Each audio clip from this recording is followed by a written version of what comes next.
A couple of years ago, one of my closest friends relocated cross-country with his long-term girlfriend to work a job he couldn't refuse. Only issue he had was that he did not want to fly his dogs out with him when they made the move, since they'd be staying in a hotel for the first month. He was also a bit reticent to fly them out due to health concerns for both pets.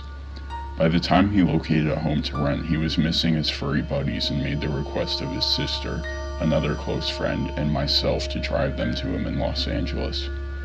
Now, we are Chicago folks, so the trip would be a long one. However, with the three of us to foot the near 30-hour drive, it would be a piece of cake. We left early and drove long hours. Along the way, it was decided between my friend and I that we'd foot the majority of the drive ourselves, and if we needed to, we'd let our friend's sister do some driving. We were on a bit of a time crunch due to a snafu with the rental agreement, so we didn't have the luxury to stop very often past an 8-hour stay at a Denver La Quinta Inn. As for the journey itself, it was relatively smooth, barring getting pulled over right before entering Utah for driving 2 miles in the left lane of an empty highway. Whoops. From that point, we made it through Utah, Arizona, and Nevada without much trouble until we entered California in need of gas. I had been driving for the majority of the first day and tagged my buddy in after being pulled over. I remained in the shotgun seat as navigator, searching through the GPS for a fuel stop. We kept our eyes peeled for road signs and discovered a sign pointing to Yermo Ghost Town, or something along those lines, which had a mobile station. How wonderful. It was convenient too, as it was located almost directly off the interstate. We rolled in on a little more than fumes when we approached the pumps. Normally we let the dogs out at every rest stop, but having stopped not long before then and with both dogs sleeping snugly in the back, I decided to pump gas without anyone else leaving the vehicle. My buddy pulled us up on the opposite side of a beat-up green sedan with a short, plump gentleman who just turned in to approach the shop. I noticed a few other hoopties at the pumps, all unoccupied, and there were a couple of other cars parked up near the station, most likely belonging to the employees, so nothing seemed out of the ordinary, until I swiped my credit card. The pump rejected my first swipe attempt, which I chalked up to a misread. I swiped again and the pump reads out, "Please see attendant." I was annoyed, but we needed gas. I tapped on the window and told my buddy what I was doing and asked if anyone needed anything. After taking their orders for Gatorade and Marlboro Reds, I walked up to the store and made a mental note of how strange this gas station was. Kind of quiet, especially for one right off the interstate, but that's no matter. As I walked in though, more weirdness. First thing I noticed was that there are some boxes of chips just left on the floor, like someone was stocking shelves and just quit. As I veered to my right, I noticed immediately that there is no one milling about in this place. With the 6 cars besides my own out there, I felt like I would see someone. Things got even weirder when I realized that there is no one behind the counter, no customers or workers. And then it dawned on me, what had happened to the gentleman who was at the pump adjacent to mine? Surely they can't all be in the bathroom. This is where I began to feel this gnawing sensation in my stomach. Something isn't right. I have always been a person who felt like I could trust my instincts, and those instincts were screaming at me to just get the hell out. I want to run, but I hold back. I would look suspicious booking it out of a gas station that was empty and decide to just play it cool. Natural. Don't let your body language let on to how badly you're freaking out in your head. I was probably inside of this gas station for only a couple of minutes when I left, but I stopped just before exiting to listen for something. Anything. A flushing toilet would have been a good sound, but nothing. As I exit the shop and see my car, I began to feel dread. It's like that moment in a movie where the hero is about to make it to the end of their trial, but the celebratory fanfare disappears, and in that silence, something comes and strikes them down. I am about 25 yards from the car when I see this gentleman come out from around the side of the shop opposite of me. This is not the same man as I saw pumping gas. He was larger and had a peculiar look on his face. The best way I could describe it was like Nick Cage's smile from Face Off before the titular act had occurred. I continued walking towards my car, but when I turned back to look at him, he was now walking towards me with a purpose. At this point, I noped my way back to the car with increased urgency in my step. And of course my friend has the door to the car locked like a complete douche clown. There is also the 95-pound golden retriever sitting in my seat. Apparently my travel companions did not notice how freaked out I was, or the creepy gentleman still walking in my direction. I punched the window and told him to unlock the fucking door, to which he only half rolls down the window to tell me the dog was in my seat and they were afraid she'd jump out when I opened the door. I reached my hand in and threw the dog towards the backseat as hard as I could while my friend is just now realizing how freaked out I am. He started the car and drove off quickly. I took one last look back and see Nick Cage had stopped about a pump away from where we were, still with that same look on his face. We found another gas station further down the road, this time with a ton of people inside and out. After thoroughly creeping out my friends with the story as I pumped gas, we made our way back to the interstate, which meant passing that gas station again. It's been about 15 minutes since we pulled out initially, and we go silent as we notice that those very same cars are still sitting in the same spots where we had left them. After thoroughly freaking out for a few miles, I received a phone call from my credit card company about a $100 charge at the mobile station. The lady on the phone was really helpful in fixing the situation for me, and was as entirely creeped out by the situation as we were. In the end, we made it to Los Angeles and had a great vacation, but it still bothers me as to what the hell was going on at this little gas station off the highway, and what the hell was that smiling man's story.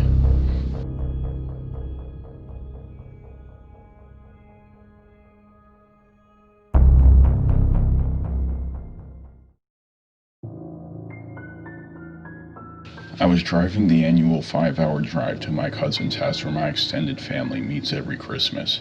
I had just gotten out of class that evening, so I was about 3 hours in, around 1 to 2 a.m. I stopped by a rest stop because I really needed to go to the bathroom. I've been to this rest stop many times before, ever since I was young, since it's always been between my house and my cousin's house. It's a little vacant, but usually around Christmas there's a couple of families there in the day, then a few lone truckers or drivers in the night. Let me first describe the layout of the rest stop. It's somewhat forested by the road. It's almost laid out like a camping outpost. There's a square in the middle with some bulletin boards and vending machines. The front half of the square next to the parking lot has a set of bathrooms, and the back half has another set. I parked and noticed this time it was completely empty. It was late at night, but even the road was quieting down. There were no cars, just really felt eerie. I walked from my car and got to the middle of the first half of the square where I could see straight across, which was maybe 30 to 40 feet away. Then I realized there was somebody really tall, like 7 feet tall, just standing by the light of the lamppost all the way across the area. He was just standing there watching me.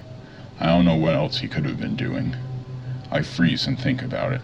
There's no way that I could possibly do anything against someone 3 times my size. I was even more terrified on what would happen if I went into the girls' restroom and walked out to see him right there at the door. So I turned around and started back to my car. He started walking the same direction, keeping the same horizontal pace with me, while moving a little diagonally, slowly closing the distance. When he gets almost halfway to me, I run to my car, too scared to even look behind me. I hear him running across the grass. I get in my car, back up as fast as I can. I can see him maybe 15 feet from the front of my car and getting extremely close. I peel to the left, speeding back onto the highway, not looking back. It was the last part that really keeps me shaken up after that.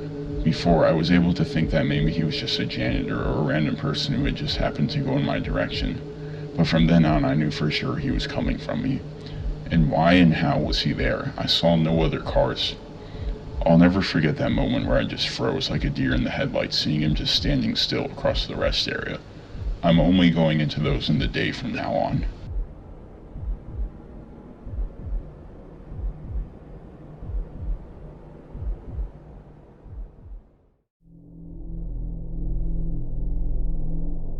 I was 18 years old and on my way home to California on summer break after my sophomore year of college.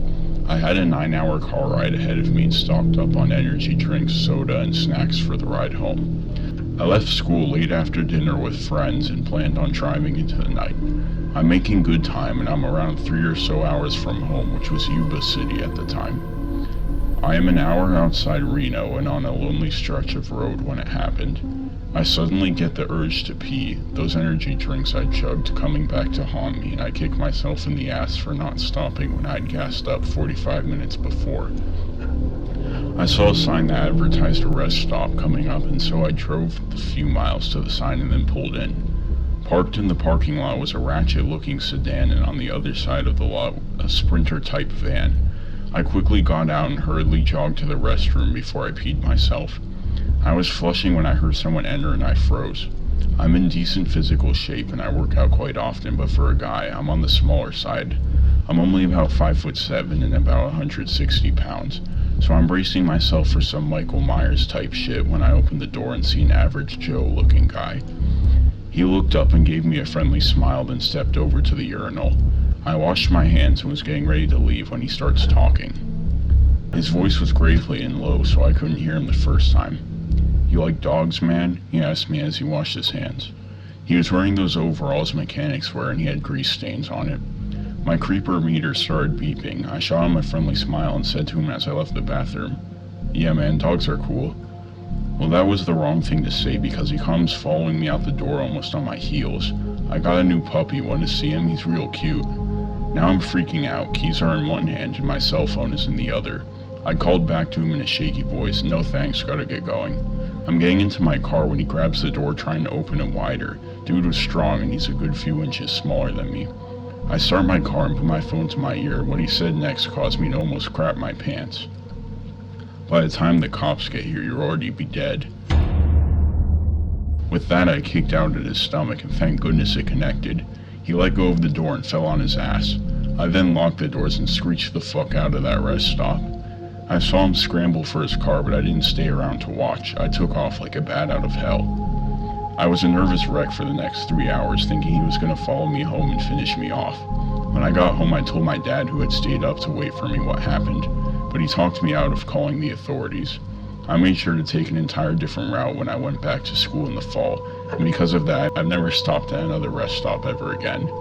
So dude, wherever you are, I do not want to see your damn puppy.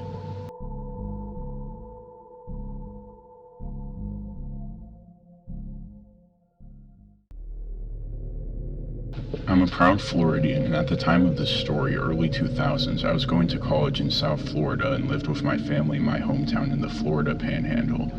It's about a 7-hour drive up through the central Florida to get between the two places. It was Thanksgiving of my junior year, and I was excited that I managed to rearrange my midterms to be able to leave campus 3 days ahead of everyone else. I was expecting to beat the masses of traffic and was hoping for a quick trip back home. My roommates wanted to have a last meal together before we all left for break, so I ate in the campus dining hall around 4 p.m., and I set off on my journey around 5:30 p.m.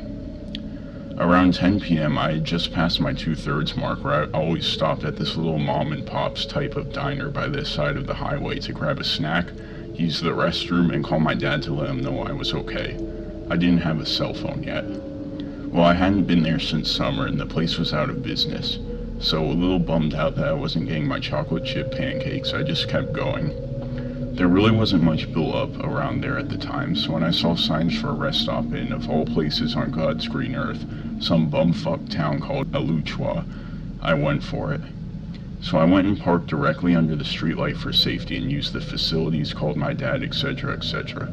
I didn't see anyone else there except for a very exhausted looking woman who approached me asking for directions, saying she was with her husband and 2 small children from Virginia, and they had made a wrong turn trying to get to Disney.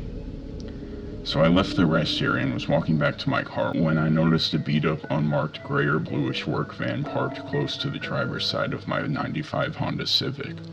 Yeah, okay, I thought that's pretty weird. It had Florida tags on it, so it couldn't have been the ladies I talked to in the bathroom. I distinctly remembered she said she was from Virginia. I turned around and hightailed it back to the rest stop, promptly running into some random middle-aged guy with 2 little boys. Getting to talk to him, it turned out that it was his wife I had spoken to, and I felt comfortable speaking to him. I told him what was going on with the van and how I didn't know what to do. He said he'd go check it out, so he left the kids with his wife and started up to the driver's side of the van. He stood there for a moment before speaking. His voice awkwardly quivered, but we could hear him yell it from where we were standing some 100 feet away. "Excuse me, gentlemen, we've already called the police, so I'm going to have to politely suggest that you get out of here." And then he ran back to us, grabbed his wife and kids, pointed to me with a swift "you," and said, "Come on, let's all get in the car now," and we ran together. So here I was, confusedly sitting in the back of a stranger's SUV, while he went and used the payphone to presumably call the police. Meanwhile, the van peeled out of there. Like, I had never seen someone get the fuck out of there quite like they got the fuck out of there. They ran up on the curb on their way out. They burned rubber. It was almost comical. The cops got there and I found out what happened. The man went to go check out the van and he could see in it pretty well because I had parked under the streetlight. The first thing he noticed was that all of the seats except for the driver's seat had been removed. There was a guy sitting in the driver's seat and a guy sitting on the back, a tarp laid out in the back, and a bunch of other random items back there he couldn't immediately identify. Neither of the guys were reading a newspaper or a map or anything. They were apparently both just sitting there. It still makes me sick thinking about it.